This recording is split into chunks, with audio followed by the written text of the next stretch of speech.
Het Oudehoutse Tjerkhof in Ljouwert is het decor van een streetvoetbalcompetitie. Deze landelijke sportdij is voor mensen uit de maatschappelijke opvang, zoals daklezen en tienermemmen. Organisator Stichting Life Goals sleurt dat deze deelnemers haar een beter ontwikkelen kunnen terug te sporten.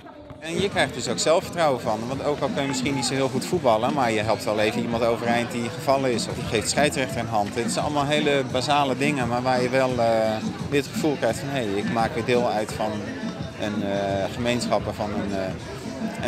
Alleen dat al is een hele grote stap voor heel veel mensen die hier aan deelnemen.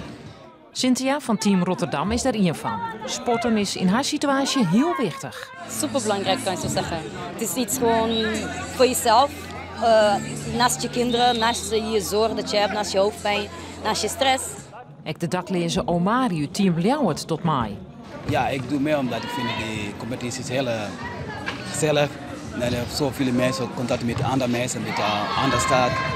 Het is eigenlijk wel een mooie plek dat hier bij de Oldenhoven staan, omdat die Oldenhoven is ook ooit scheef begonnen, zeg maar. En dat is met deze mensen ook. Maar ze blijven overeind staan en dat is super mooi om te zien. Uit elke stad dat de streetvoetbalcompetitie houden wordt voor de mensen selecteren voor het nationale team, zijn toch in november onder Homeless World Cup in Mexico.